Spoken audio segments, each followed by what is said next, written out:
Minister's questions, I'd like to pay tribute to former colleague Lord Alan Hazelhurst, who died this week. Although we come from opposite sides of the Pennines and the Isle, Alan served this House initially as the MP for Old Lancashire seat of Middleton and Prestwich from 70 to 74. Before, he represented Saffron Walden from 77 to 2017. He was also my immediate predecessor as Deputy Speaker and Chairman of Ways and Means from 97 till 2010. He was a distinguished and respected parliamentarian, serving on numerous committees during his time in the House, as well as playing a leading role with the Commonwealth Parliamentary Association. Friends will know Alan was mad about cricket. Along my father Doug, they were prominent and long-serving officers of the All-Party Parliamentary Group on cricket.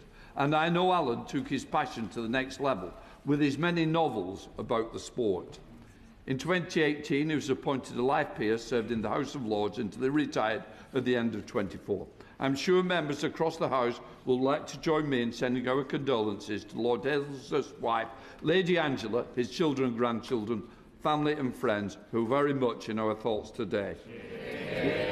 We now come to Prime Minister's questions. Dr Ross Savage.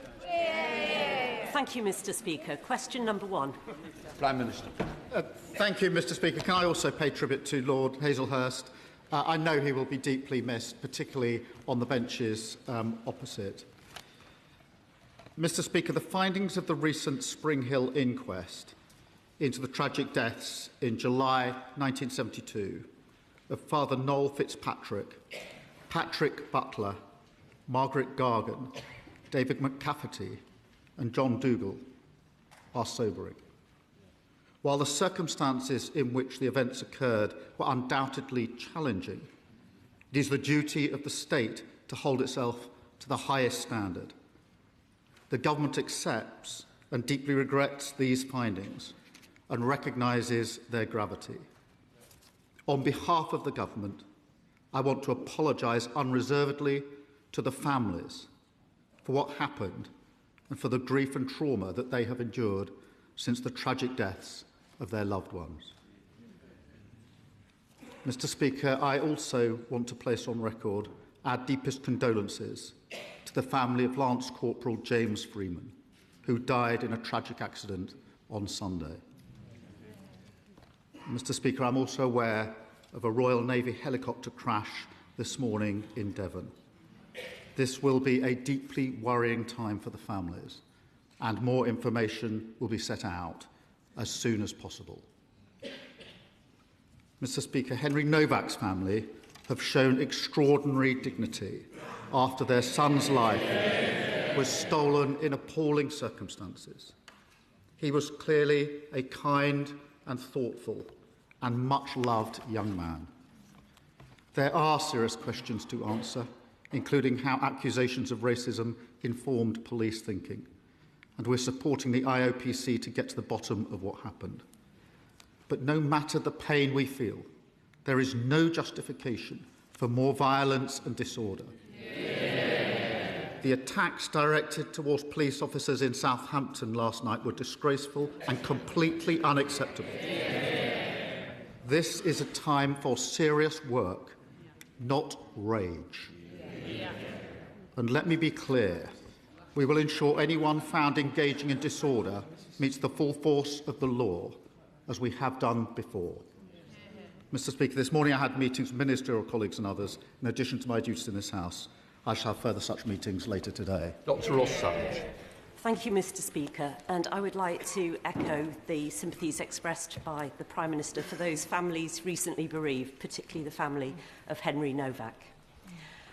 Corruption appears to be endemic in donations to British political parties. We've had years of Conservative cronyism. We've had allegations of embezzlement in Scotland. We've had undisclosed donations from crypto billionaires and foreign oligarchs. We've even had freebies dished out to some of the honourable members sitting on the benches opposite. The government has already cracked down on some specific sources of donations that favour their political opponents, such as crypto and foreign money. Will the Prime Minister now commit to restoring the faith of the British public in the integrity of our British democracy by putting a cap on all political donations? Well, can I thank her for her question? We will do whatever is necessary to protect our democracy from foreign influence and from dirty money. And that's why we commissioned the Rycroft review. We capped overseas donations and introduced a moratorium on crypto donations. And we're taking further action as set out in the King's speech. But the £5 million pound question still remains. Why is the Leader of Reform dodging questions about his donations? And why did he keep it secret in the first place? Thank you, Mr. Speaker.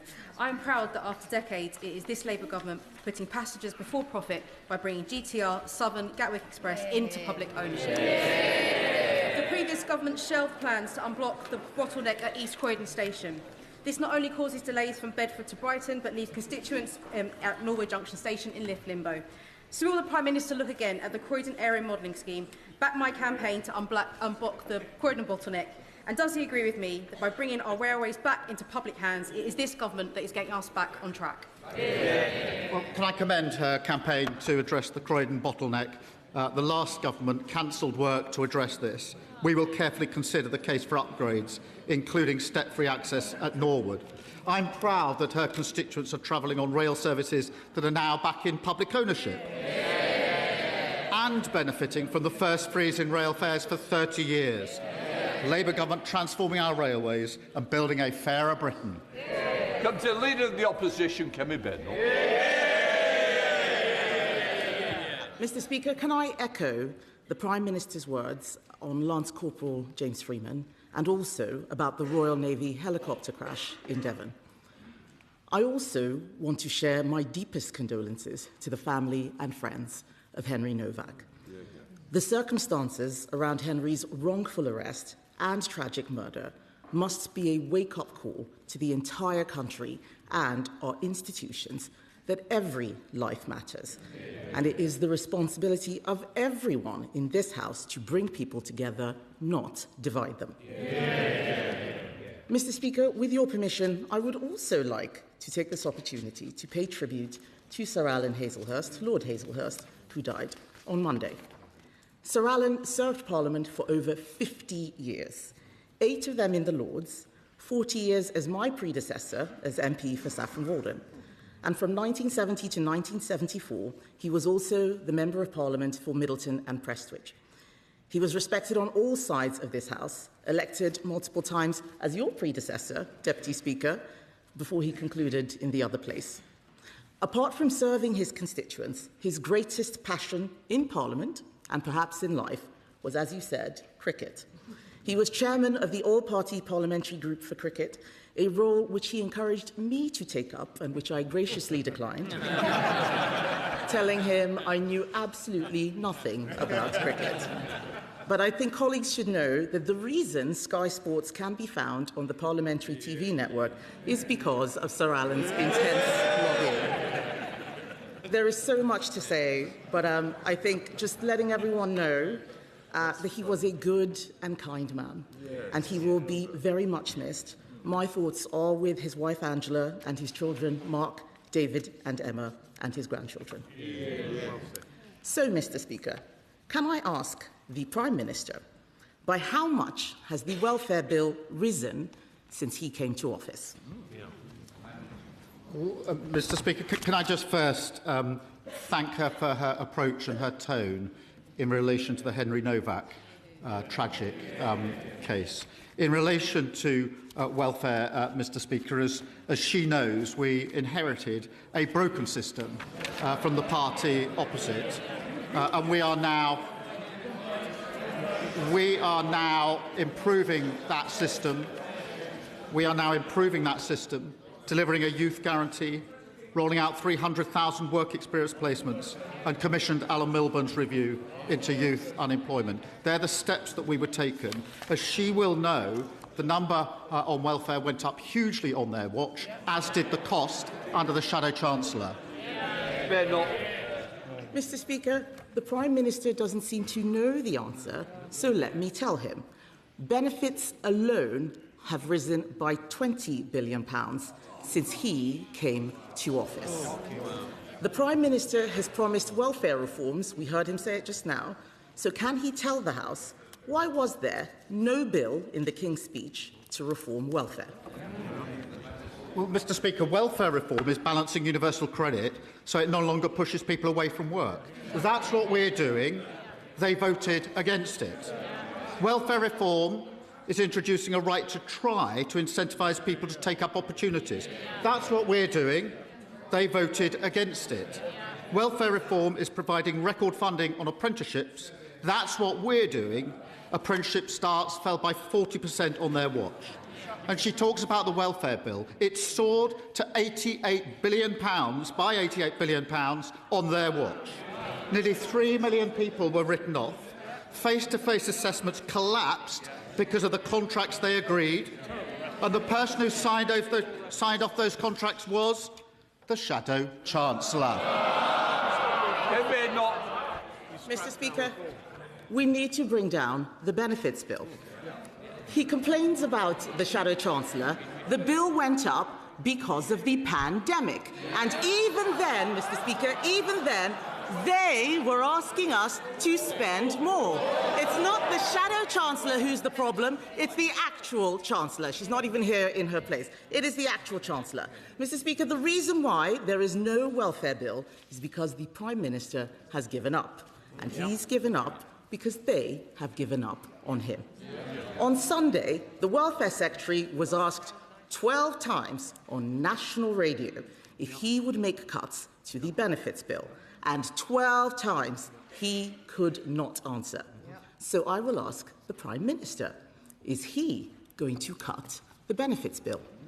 Mr. Speaker, all the measures we're doing to reform welfare, all the measures we're taking to get young people into work are measures to reduce the cost and the numbers of people who are unemployed. And, Mr. Speaker, that's why we've introduced the Youth Guarantee, so that young people can have help into work, that they can then, after 18 months, if they haven't got a job, be given a job for 6 months, supported, which we know is the best way to ensure that they succeed as we go forward. That is the change that we're making, Mr. Speaker. But they introduced the system that is broken.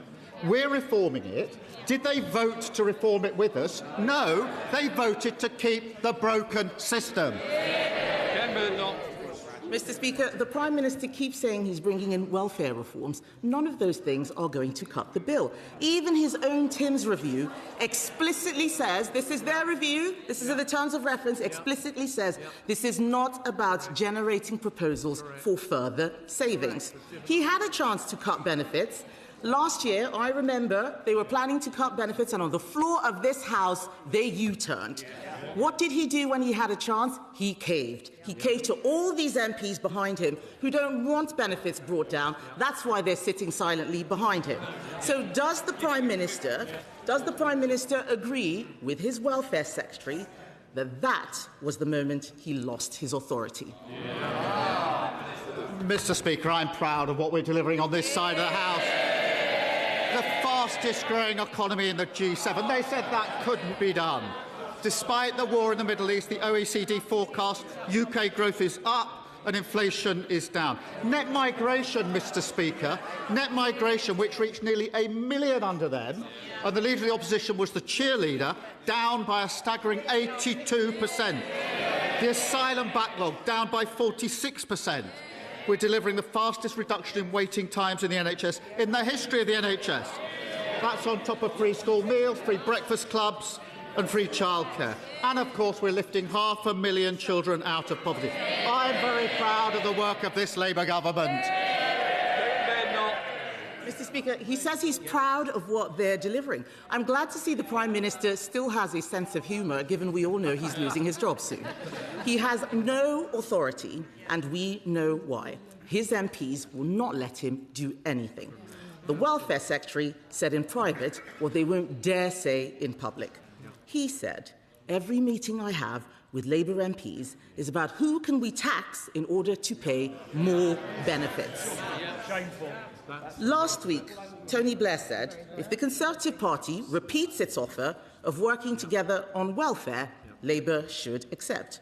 So today, I am repeating that offer to the Prime Minister. Is he ready yet? Prime Minister. Mr. Speaker, they introduced a system that's broken, and they put the bill through the roof, and now they want to give us advice on welfare. No thanks. No thanks.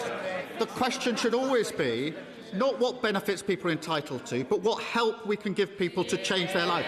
That's what the Work and Pension Secretary was arguing, and he's right about that. And it's a Labour government that's helping people into work. And she asked what we've done. She asked what we've done. More rights for renters, stopping unfair rent strikes. That's 11 million people given greater security and a place to call home. More rights for workers, Mr. Speaker, including bereavement leave on day one. Ask anyone who's lost someone and they'll tell you just how important it is to have bereavement leave, and lifting 500,000 children out of poverty. We often say in this House that every child should go as far as their talent or ability will take them. It does not happen if they're growing up in poverty. And the party opposite have fought us every turn. I'm proud of what we're delivering. There's much more to do.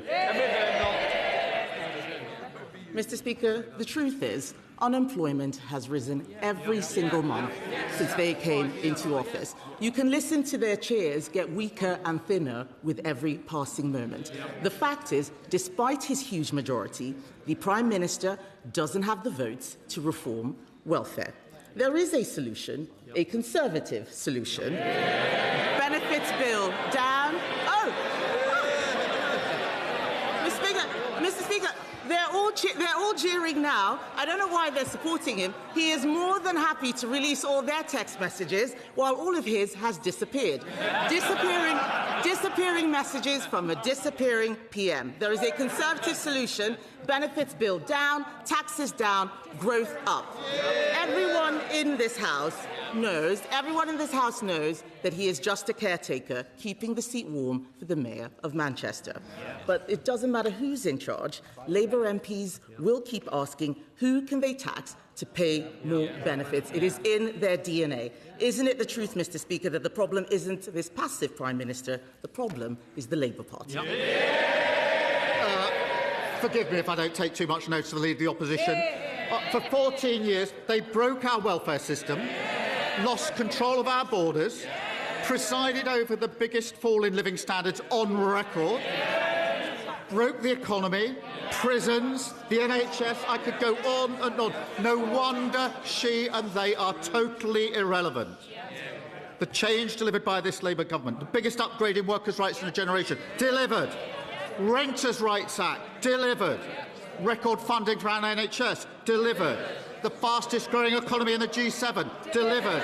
Lifting 500,000 children out of poverty, delivered. We're going to fight even harder for working people. A stronger and a fairer Britain. Mr. Speaker, 97 homes in Colsnorton have been evacuated due to ground movement. That's hundreds of people enduring severe emotional and financial distress. This is absolutely life-changing. The MRA are now conducting an 8-week investigation into who will ultimately be held responsible. In the meantime, my constituents are looking to the UK Government for help. Will the Prime Minister commit to working with the Scottish Government and Clackmannanshire Council to ensure that affected residents receive whatever support they need for a speedy and fair resolution? Can I thank my honourable friend? And I do know how difficult it is for residents who are not in their homes. And can I reassure him and them that the MRA are carrying out daily investigations to get answers as swiftly as possible. We're also working with the Council to provide support for residents. I can confirm the Energy Minister is in touch with MSPs and will ensure that both my honourable friend and his constituents are kept updated on the next steps. Leader of the Liberal Democrats. Thank you, Mr. Speaker. And can I associate myself with your remarks about Lord Alan Hazelhurst and confirm to the Leader of the Opposition that he will be missed on all sides? Can I associate myself with the Prime Minister's remarks about Lance Corporal James Freeman, who was killed in Iraq? Our thoughts are with the family and the unit. And can I also offer our thoughts and prayers to the family and friends of the 17 people who tragically drowned during the recent heatwave, many of them children? Mr. Speaker, the murder of Henry Novak was an evil crime made much worse by the lies of the killer and the police response. The investigation must uncover all things that went wrong, and all police forces must act on its conclusions. Outside court, Henry's father made a powerful plea that his son's murder should not be used to create further division, but should be used to treat knife crime as a national emergency. Does the Prime Minister agree that the victims of knife crime and their families deserve a politics where we come together to solve these problems and not use them as a political football? Can I first join him in paying tribute to the 17 people who lost their lives in the heat wave, many of them, as he says, young, and each of them tragic, and send our condolences to their families. In relation to the case of Henry Novak, can I thank him for the approach that he has taken in this as well. It is important in a case like this, which is so tragic, and anybody who's seen the footage will have been deeply moved by it. It is important that we reflect on our own leadership roles here as political leaders. And it is our duty to bring people together at a time like this, not seek to divide people. It is particularly our duty to listen to what the devastated family are asking of us as political leaders. And can I thank all of those that have acted in that way, because I think that's the right way to respond. Sir Ed Davey. Can I thank the Prime Minister for his reply and completely agree with him and say that we stand ready to work with the government on serious policies to tackle knife crime. Mr. Speaker, with our armed forces overstretched, Labour now seems to be investing in a new weapon of war, the long-form essay. It gives another meaning to the phrase drone warfare.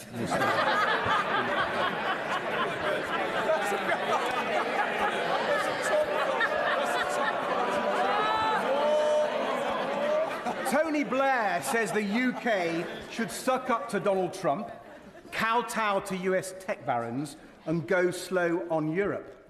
The Prime Minister must be grateful for this rare endorsement of his agenda. Blair also claims that the sensible people aren't radical and the radical people aren't sensible. Is the Prime Minister concerned that unless he changes course, he will be remembered for being neither radical nor sensible? Well, he rather spoilt what was quite a good gag. Mr. Speaker, I have to.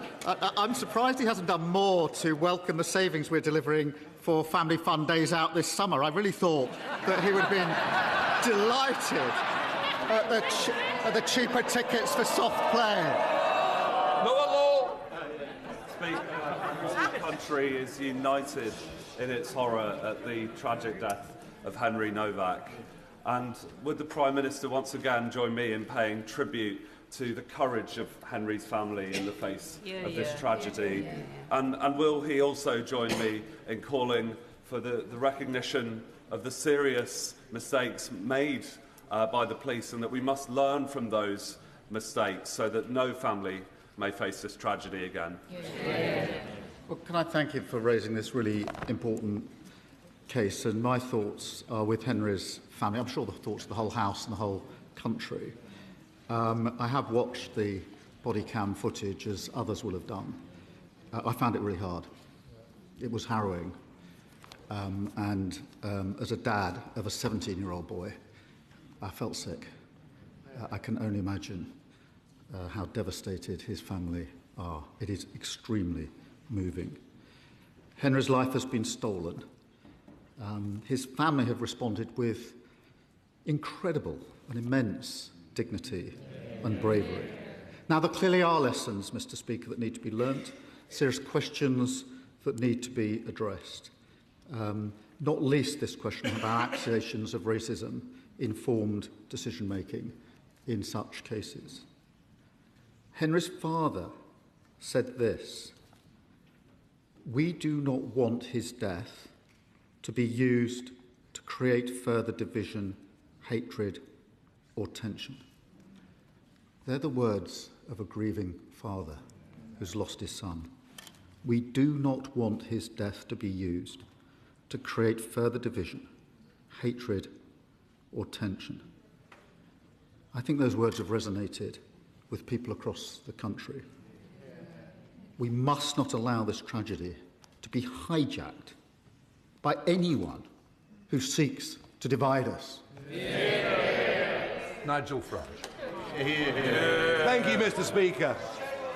Following the horrendous circumstances of Henry Novak's death, can I urge the Prime Minister to consider this? It is now clear to growing millions in this country that we're living under two-tier policing. The instructions that are given to police officers from police bosses are clear and written down in ink. It says you must treat different ethnic groups in different ways. That, apart from the upset and the anger at the circumstances of his death, the anger that you saw spilling out in Southampton last night,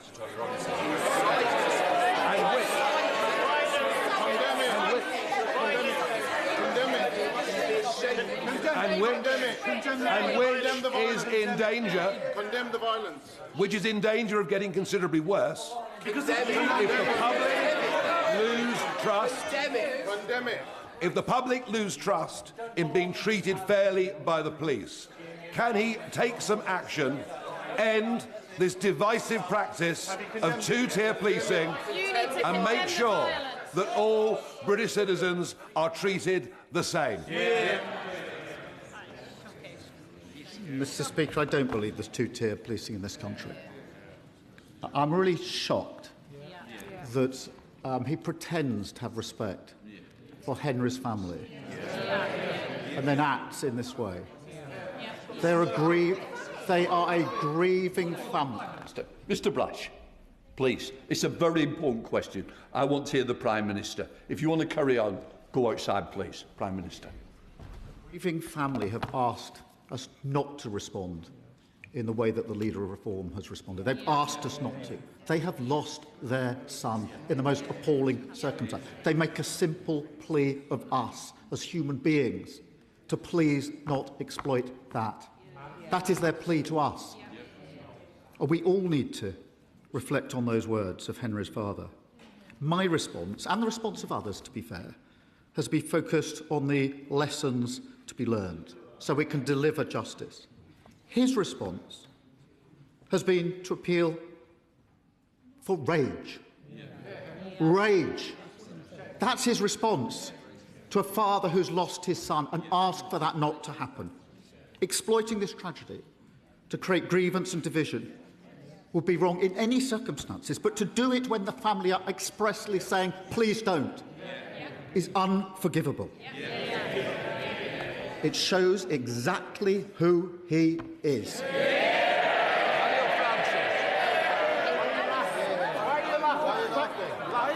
you, Mr. Speaker. And I'd like to echo the comments that the Prime Minister just made. Absolutely. In August 2024, my constituent, Holly Woodcock, was found deceased in France, aged 20 years old.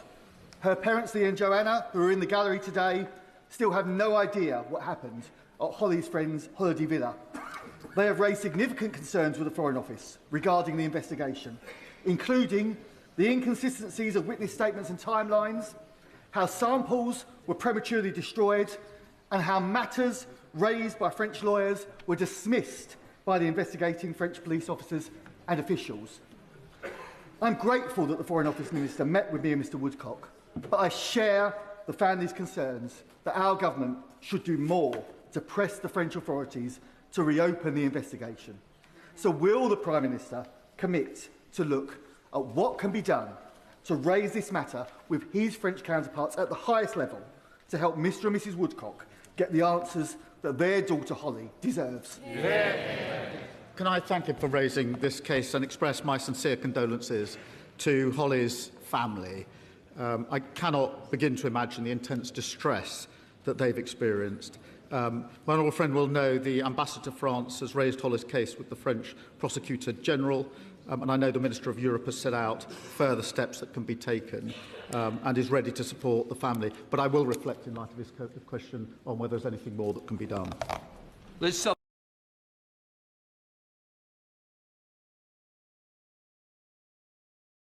Roberts. Diolch yn fawr iawn, Lefarydd. Last month, Welsh voters elected a Plaid Cymru government with a clear message, fairness and hope. This means tackling years of neglect by securing funding owed from HS2, a new financial settlement that reflects our nation's needs, and more powers for Wales, especially powers over our natural resources. So would the Prime Minister be open to turning a conversation into real action to fulfil the democratic wishes of the people of Wales? Because now surely is a time for us to work together rather than facing the chaos that threatens us from every corner. Can I thank her for a question? As she, I hope, knows, I did have a call with the First Minister of Wales just 2 weeks ago and made it clear that this government, will work constructively with the First Minister and with the government in Wales, because that's the right thing to do to deliver for Wales. Tristan Osborne. Thank you very much, Mr. Speaker. Can I ask the Prime Minister about our National Health Service and what better treatments can we offer people suffering from memory loss? A very distressing case was recently brought to my attention by a constituent in Waltham, in a village in my constituency, of a man who could not remember his own words, even though he said it on television, that the NHS should not be funded through general taxation. What can we do to ensure my constituents in Chatham and Aylesford secure clarity on future Kent and Medway NHS funding, and what can we do to help the leader of Reform UK? Well, my honourable friend makes a powerful point. The Reform leader wants everyone to forget that he called for our NHS to be replaced with an insurance-based system. He might want to jot it down to jog his memory. And then he said that if people can pay, they should pay for NHS treatment. So we can help him by jotting his memory here. You cannot trust reform with our NHS. The only way to protect it is to vote Labour. Rosie Duffield. Thank you, Mr. Speaker. This week, Tom Carriage and UK Hospitality launched their That's the Problem campaign. And yesterday, my neighbour from Herne Bay and I hosted industry bodies, chefs Matt Tebbett and Thomasina Myers, hospitality leaders from Manchester, Liverpool, London and Kent, including Andy Burnham's nighttime economy advisor, Sacha Lord. All agree with campaigners such as Andy Lennox that the UK's rate of 20% of VAT in hospitality is killing businesses daily. Does the Prime Minister agree that that's the problem? And will he match his candidate in Makerfield's pledge to slash VAT in line with the rest of the EU? Can I thank her for her question and recognise the challenges that she identifies? That is why we're permanently lowering business rates for retail, hospitality and leisure businesses. Every pub will get 15% off its new business rates bill, and bills will be frozen in real terms for a further 2 years. In relation to VAT, she'll see that we are supporting, by cutting VAT on children's meals in restaurants, particularly over the summer period, with the savings that were set out 2 weeks ago by the Chancellor. Thank you, Mr. Speaker. Every year, around 160 university students commit suicide. That's more than 3 every week. Yet there is no established duty of care on universities to protect the health, safety and welfare of their students. This is not about creating excessive burdens on universities, but requiring them to take reasonable steps to prevent injury or harm to their students where the risk is reasonably foreseeable. So would the Prime Minister please meet with me to discuss this issue so that we can do all that we can to prevent our young people dying at university through suicide? Well, Mr. Speaker, any death from suicide is a tragedy, as everybody across this House will know. We're bringing together students, bereaved families, universities and the NHS to strengthen the mental health support provided to students, and we've appointed a student support champion to drive improvement across our universities, and the Minister will be happy to discuss that and other matters with him.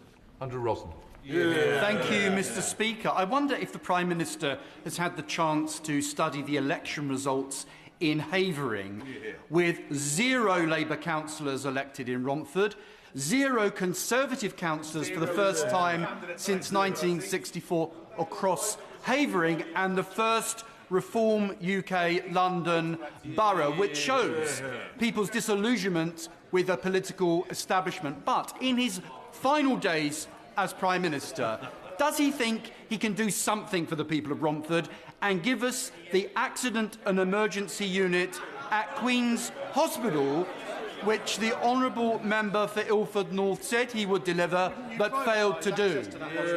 Mr. Speaker, we put record investment into the NHS to clear up the mess that he and others left behind. I have studied the candidate for Makerfield, the Reform candidate, since he brings up election, a self-professed sexist, said women who get abortion do it for vanity purposes, encouraged people not to get the COVID vaccine, and said Russia would within its rights to invade Crimea. Reform have got nothing to offer but grievance and division yet again. Thank you, Mr. Speaker. And can I associate myself with the Prime Minister's comments on Henry Novak and cause for calm over division? The Rugby League family lost a giant last week. John Kier, the former England, Wales and Challenge Cup winning coach, died suddenly on Sunday afternoon on his journey north after commentating on the Challenge Cup finals at Wembley the previous day. After playing for Castleford, his local team, he moved to teaching and coaching for a total of 700 matches with 9 clubs, including famous underdog Challenge Cup wins with Sheffield Eagles in 1998 and Hull FC in 2005. John loved his sport and was in love, and in turn was loved by the sport. Will the Prime Minister join me in paying tribute to John and sending condolences to his wife Dawn, family and friends? Can I thank her for raising this and pay tribute to John? We're all deeply sad to hear of the passing. He was a remarkable athlete, coach, and an energetic and enthusiastic champion of his sport. He will be missed by supporters across the country. And I think my thoughts, all of our thoughts, are with his wife Dawn, his family and his friends at this sad time. Sarah Green. Mr. Speaker, yesterday I spoke to women at an event here in Parliament whose children suffered avoidable harm after they continued taking the epilepsy drug sodium valproate during pregnancy. Doctors knew the risks, patients were not informed, and it's had devastating consequences. I'm sure the Prime Minister would agree that for a government department to commission a report looking at how to provide a redress scheme, it raised an expectation that one was on the horizon. To then not introduce it would be unbelievably cruel. So when will this government respond to the Hughes report and finally establish a redress scheme for these families? Can I thank the honourable member? We absolutely recognise the harm and huge impact that pelvic mesh has had on so many lives. She will be aware that the Minister of Public Health has been a dedicated campaigner on this very issue. I want to see a full response to the recommendations published as quickly as possible, and I'll make sure the Minister keeps her updated of progress. Ewan Steinback. Mr. Speaker, the 10-year bus plan published by the Department for Transport shows that demand for zero-emission buses will double by the end of the decade. Despite this, in Scotland, jobs are being lost in our bus manufacturing sector because overseas manufacturers are winning a greater number of orders and now constitute the majority of new registration buses on our roads, despite an investigation into the cybersecurity of Chinese buses. Will the Prime Minister designate bus manufacturing as a sector critical to our national security? My honourable friend is right to champion the brilliant, talented workforce building buses in Scotland. Our pipeline will give UK manufacturers the certainty and stability that they need to plan ahead and to be completely effective. And I can reassure him we're working closely with the industry to provide the response and the support that's necessary. Bob Black. Thank you, Mr. Speaker. And I welcome the Prime Minister's commitment to combat anti-Semitism. But the regular hate marches we've seen on our streets, with the chanting of globalise the Intifada, has led directly to attacks on Jewish businesses, on synagogues, on individuals in the streets, and now an arson attack on where Jewish people live. So the Jewish people of our country now want to see action, not warm words. Will the Prime Minister therefore commit to the type of action that we need to expel students who commit anti-Semitic acts who are from overseas? Will he take action to prescribe the IRGC? Will he take action to close down the 13 Iran-sponsored charities in this country that spread anti-Semitism? Will he also take action to ensure that all children are taught the horrors of the Holocaust, the importance of not expressing hatred towards one another, and the true history of the founding of the State of Israel. The Jewish people of this country want to feel safe on our streets and in their homes and in our country. So will the Prime Minister take the appropriate action? Can I thank him for his question? And we are united in our belief that we must fight the poison of anti-Semitism wherever it is found. We are investing more to keep Jewish communities safe, more police patrols, greater security at schools and synagogues, and investing £7 million to tackle anti-Semitism within our universities, and bringing in prescription-like powers to clamp down on malign state activity. We will set out further steps in coming days, and I'll make sure he's fully informed of the steps that we're taking. Thank you, Mr. Speaker. Mr. Speaker, less than 48 hours ago, the family of Henry Novak stood on the steps of Southampton Crown Court and gave a courageous and dignified statement in which they said, "We want to use Henry's heartbreaking story to make change for the better. We do not want his death to create further division, hatred or tension. We want his story to help make our streets safer for everyone." Does the Prime Minister agree with me and my constituency neighbour in Southampton Test, Satvir Kaur, that the violence we saw whipped up on the streets of Southampton last night, the criminal damage to innocent people's homes, the injuries to 11 police officers, are the total opposite of what Henry's own family clearly and powerfully called for? Can I thank him for his question and thank him for the discussion that we had this morning about the impact in Southampton, and thank him for the work that he has done along with his fellow MP and, if I may, the Honourable Member for Thurrock, who's been dealing with Henry's family for some time. The attacks directed towards police officers last night were disgraceful and completely unacceptable. There is no justification for further disorder. Danny Chambers. Thank you, Mr. Speaker. And the Conservatives promised us 40 new hospitals repeatedly that we knew were never going to happen. But the current government is now promising us a new hospital in Hampshire in 20 years' time if it gets built at all. Mr. Speaker, my constituents really rely on our A&E maternity services, but our current hospital has a huge repair backlog and it has rainwater leaking into clinical areas. Will the Prime Minister please break this cycle of governing parties promising us hypothetical hospitals and simply commit to fixing our actual hospital in Winchester? Can I thank him for his question? I recall he raised this with me, I think, previously at Prime Minister's questions. As he knows, the reorganisation of services is a matter for local integrated care boards who take decisions based on the evidence and engagement with patients.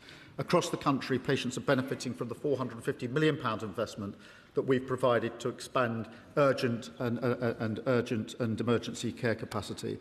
That's the improvements because of the investment we put in, but it is a matter for his local board. Thank you, Mr. Speaker. Despite the efforts of dedicated teachers in Scarborough and Whitby, only 36% of pupils achieve grade 5 and above in both English and Maths GCSE. Does the Prime Minister agree with me that Mission Coastal has the potential to deliver the same transformational impact for young people in deprived coastal communities as the London Challenge achieved, and is the kind of bold and targeted intervention that only a Labour government can deliver? Can I thank her for her work championing on such an important issue? Mission Coastal will help break the link between background and success, giving the most disadvantaged children mentoring, career support and enrichment opportunities, because we believe that no matter where you grow up, every child deserves the same opportunities to succeed. Victoria Collins. Thank you, Mr. Speaker. This government's top-down housing targets, which are about to almost double in my constituency, mean communities like Redbourne and Tring are about to see huge-scale development while infrastructure is bursting at the seams.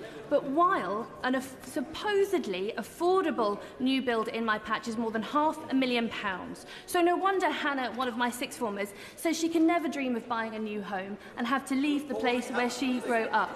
So will the Prime Minister urgently review these targets and come and speak to Hannah and our constituents, see how the targets, these top-down targets, are not delivering the affordable homes, the services we need, or protecting our precious land. Prime Minister, please. Look, we inherited a housing crisis with people unable to have the security of their own home or even get onto the housing ladder. We are determined to change that. We have invested £39 billion to deliver more social and affordable homes, prioritising brownfield land. We must build more communities with strong infrastructure, but her party consistently votes against the planning reforms that will actually allow those homes to be built. Final question, Calvin Bailey. Thank you, Mr. Speaker. Yesterday, the Health Secretary confirmed that all eligible black men will be invited to the Transform trial. As Chair of the Prostate Cancer APPG, I welcome this vital step towards screening for this terrible disease, for which black men have doubled risk for both diagnosis and death. Something which Reform have responded to with nothing but divisive weasel words and rage baiting. Does the Prime Minister agree with me that our NHS was founded by Labour to be there for everyone equally, and when there is a proven higher risk, targeting support is equality? Can I thank him for his work as Chair of the Prostate Cancer APPG? This programme is England's first targeted cancer screening programme. We're also funding a major expansion of research and treatment backed by £20 million to help men at the highest risk. We are determined to improve cancer care, and more cancer patients are now being diagnosed on time thanks to Labour's decisions. But of course, there's more to do. Let the front benches change over. Okay, just want to say thank you very much, everybody who's been watching today. It's much appreciated. We see you all next week. Take care, all. And we continue with this now.